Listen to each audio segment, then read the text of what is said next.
Hello again, welcome back to RP-0 America. We're on the way to the moon in a non-simulated launch of the Agathorn 5 soft lunar lander. That's what I called it. Just a moment here.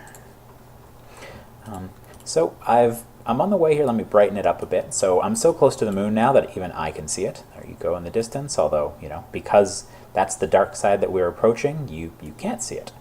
So there, that lights up the dark side a bit. So let me just remove the stuff from the pre-baked oven. So I wanted to add an option. Let me remove it there. So in my little window of cool doodads and information for this landing, which I've called Crash from when I previously set it up. So under Miscellaneous, there's an option for landing predictions, which it's useful for kind of figuring out where you land on Kerbin or Earth or the moon, really anything. It's handy.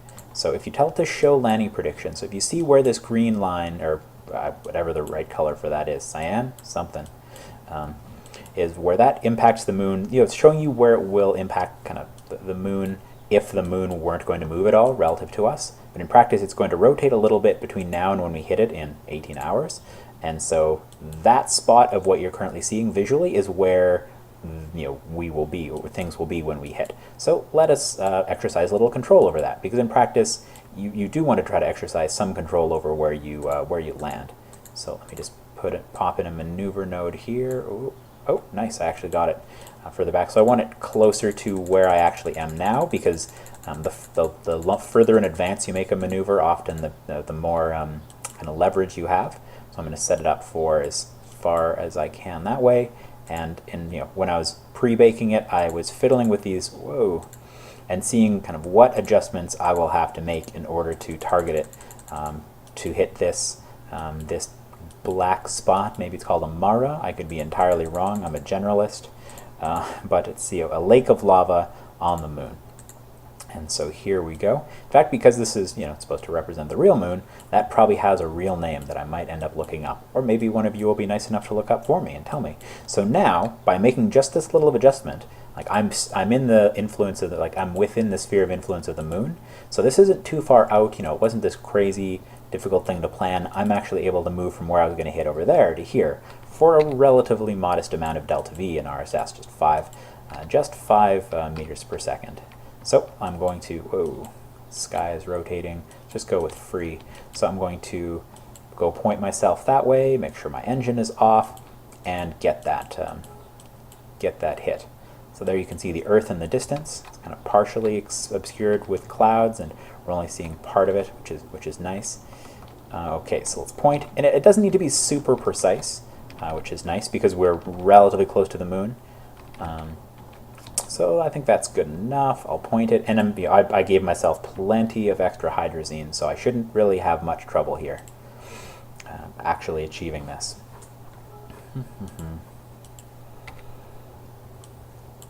So now that I've pointed and done things, I can actually watch this dynamically move. So I can see it move from where it was over there as it moves towards here. So that's where I'm going to, that's where I would just impact if I wasn't slowing down at all, which is a good enough estimation for me right now, because my goal is going to be to slow down the engines at the last moment to get the best value for my delta V. So there we go. That looks like it's nice and good. It's in that target, and if I actually go to look, I can see that yes, I will be landing on the bright side of the moon. There will be some sunlight, which is nice. I like to land somewhere where there's sunlight. So I'm going to quick save because I can. I might save scum in this case just because, okay, and let me actually remove this because I don't really need all this data anymore. Time to land, I've kind of time to impact, time to land. I've got a lot of that already showing. And what I actually want to see. So there we go, remove that. Okay, so I'm going to warp towards the moon. Let's see, I'm getting a little low in battery just because the solar panels that I brought along aren't, where are you, moon? There we go. It's warning me that I'm low on battery. See, you can see I've got less than a day's worth of battery, but that's okay because I should be landed by then. There we go. So how long does it say? So one thing I can trust, if I don't slow down, if I don't change anything, I'm going to smash into the surface in 46 minutes. Okay, so let's get a little bit closer, split the difference. So that's going to leave me, what, 7 minutes? And I'm okay with that. So that'll leave me 7 minutes to hitting the ground, the surface of the moon. So I really love the brightness. Like, obviously right now you aren't seeing very much here, but trust me, like, when you're playing, I think it just looks a lot nicer when you don't use the ambient light adjust or things like that, just because you really see the brightness and darkness and contrast of the actual solar system. There we go. So we are approaching. That's close enough. All right. So 7 minutes before. Yeah. I don't want to leave it like that for you. I still want you to be able to artificially see all this nice light. So I want, at some point, I'm going to be burning retrograde. I want to slow myself down. So let us see, how much time will it take? So this is basically the same calculation and estimation and judgment that I made previously. So I'm going to be able to slow down that amount, almost 2 kilometers per second, which is nice, over a period of only 30 seconds of burn. So potentially, I could estimate, let's say, well, okay, what would happen if, when this says just 30 seconds to hitting the ground, if I burned? So would that mean that I would be hitting the ground just as this ends? No, because I'm slowing down as this burns. So this would be a positive time. I would still not yet have hit the ground if I burn the engine at that last, when this says 30 seconds, if I spent these 30 seconds. So it's really complex. Now, the suicide burn counter will provide you useful information. I previously discussed what a suicide burn is.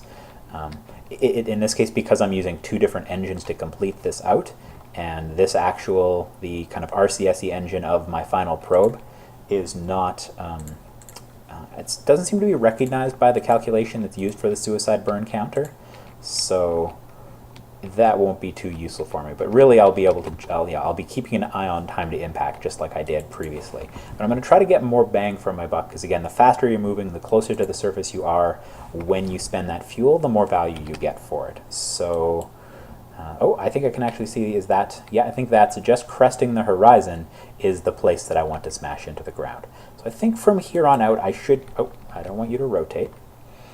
From here on out, I should be able to do it just in this view. So I'm going to burn this at about a minute, and that could be wrong, right? And in part, that's why I encourage save scumming. I encourage doing a quick save, and while you're learning something, be easier on yourself the first time you do something new. There's no reason to try to Iron Man everything the first time you do it. Oh yeah, I think I forgot. Oh, maybe I did get science when I was near Earth. I always forget to do these contracts. Just trying to do all these things all at once. I find really distracting, but that's okay. Really, I'm not trying to make a perfect playthrough. I'm just trying to make one that's good enough that hopefully people can watch and learn some stuff. Okay, so this is, you can clearly tell this is the darker area that I'm approaching. Okay, so I want to do it when I'm at about a minute, so I'll give myself a little bit of time to prep here. Okay, so point myself retrograde.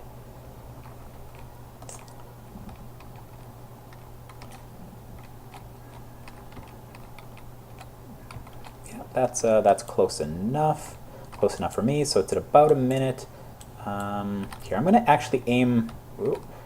Or no, that's not what I want to do. I'm going to aim a little bit above. So this is going to take off a little bit more of my downwards velocity in this burn, rather than just kind of proportion of both sides. So you see, keep an eye on vertical speed and how that changes when I perform this burn.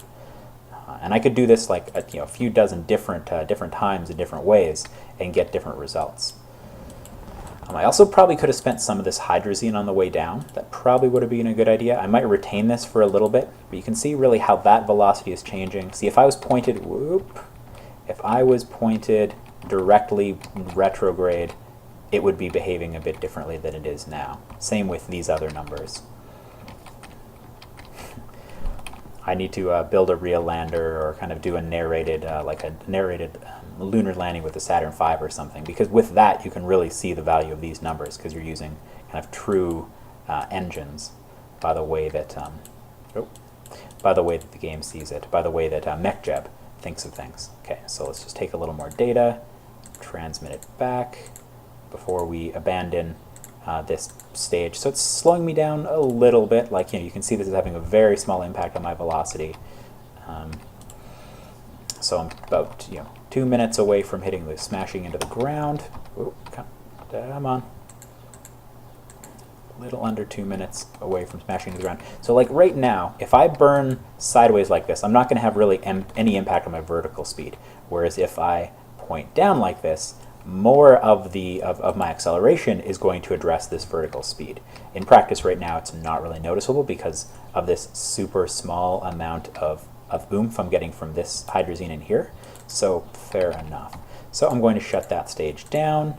I'm going to separate myself now from that, and boosh, come on. Oh right, I need to unlock the tank, boosh, there we go.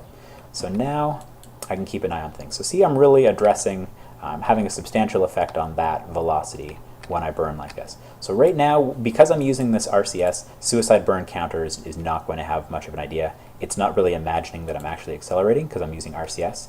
MechJib doesn't understand, doesn't behave too well with realism overhaul RCS fuels, but that is okay. Basically, if this time is still decreasing, that is, it's not a bad thing, but it's a little worrying. If I can get this to stall, to stop decreasing, because that means that the fact that I'm slowing down is actually gaining me time to the ground. So it's a good thing that this is decreasing less than 1 second per second, but ultimately I do want to freeze that if I can. Also, see, I selected this area because Amara, this was filled with lava, like hundreds of millions of years ago versus billions of years old, like some of the other areas of the moon. And so there have been fewer asteroid impacts since this lava coated the area, which means there are fewer craters. It is flatter, which is very nice. So if I wanted to stop this speed, this number from decreasing as quickly, then I could pitch my craft such that more of my acceleration addresses my vertical speed. Practice, I could actually null that down. This is somewhat like what the actual Apollo lunar lander did, where it kind of came in at an angle, like it came in really low, and it kind of did this so it could see really far, and it could kind of decide where it was going to land. Because if you're like, oh, I want to land right in front of me, then okay, you would pitch down, like so, and then that will allow you to start falling towards the surface, rather than slowing yourself down as much.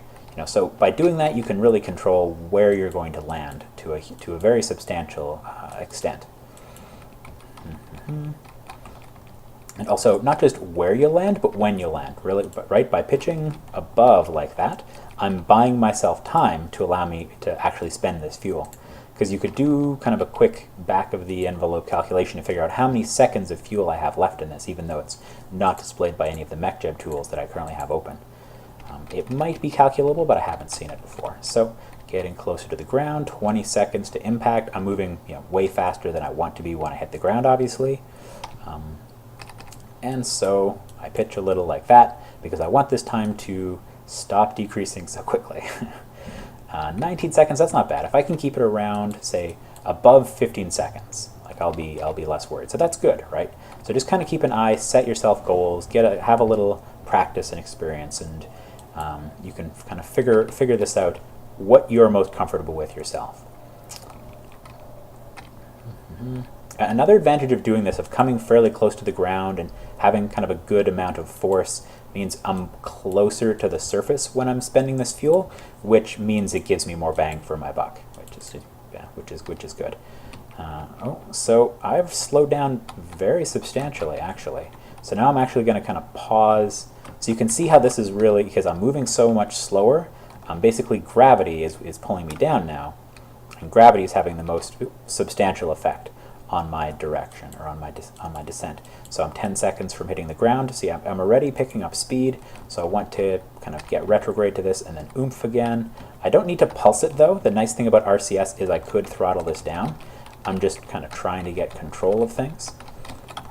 Whoop. Because really I want to hit the ground not moving at all, or moving sideways a little bit isn't the worst. So I still have a bit of fuel. This is way better than my simulation went, so I can kind of pitch that way. Whoa. So you can see my shadow even. The shadow is very helpful for deciding where you're going to come down. See, I'm just so used to doing with the 1 kilonewton thruster, which is something I may have now or may unlock soon. Actually, maybe I can keep myself from toppling over. It's not like toppling over is a bad thing, just kind of show the moon who's boss. Just tell it to kind of balance me on my engines, if I can. Oh, it looks like I can, I think. Unless it's just kind of the game fidgeting and pausing, but it looks good. So the 1 kilonewton thrusters don't throttle this way, but they have unlimited ignitions, which means you can pulse. You can pulse the engine on, pulse it off, pulse it on, pulse it off. There we go. I was successfully able to land, and that means, because I brought all these science instruments along, that was another reason why I added those additional solid boosters, was because I wanted to be able to get more science from the surface, because, look, each of these individual experiments is going to get me a pretty good bit of science. Let me just move this out of the way so those are visible. Yeah, tons of science to be had from the surface of the moon. So yeah, thanks for watching. I was very glad I was able to construct that, show the simulation, and get a successful soft landing of such a tiny light probe on the surface of the moon. This is like the last major thing I think I'll be doing in my 1.0.5 install of RP-0, so it's been a pleasure doing this series. Hopefully you learned some stuff or asked some questions and then actually learned some stuff, because I never know what people are interested in learning. There we go. We can actually see the surface as it's meant to be. I meant to do that a bit earlier, but obviously I was a little busy. So where have we landed? I'd like to know the name of this this sea of lava. It's a nice. The seas of lava are nice flat areas compared to the areas around them for landing, in my opinion. Particularly for your first attempts at landing, it's just nice to have an area that's kind of flat, uncratered, doesn't have like a really substantial slope. Yeah, that's about it. We're relatively close. It's what is it? Soon TM trademark. We're soon to be releasing Realism Overhaul for 1.1. We're just kind of working on that still, working out some bugs. There's definitely still some bugs that we're playing with. Yeah, I'll be starting up a series in that as well. So comment what did you like most about this series? What different things would you like to hear or see in the series? Because ultimately I intend to kind of do it from scratch. I'm going to be to try to transition this actual install over to 1.1 just to see, in practice what can I do? Am I actually able to transfer saves and career and stuff over to 1.1 stuff or not? But really, I see it as a good break for me to make make a cleaner run at doing a series, another series of RP-0 from scratch, from the start. Anyway, yeah, leave your comments, your likes, whatnot. Thanks for watching. It's been RP-0 America. Goodbye from the surface of the moon, the Agathorn 5 soft lunar lander.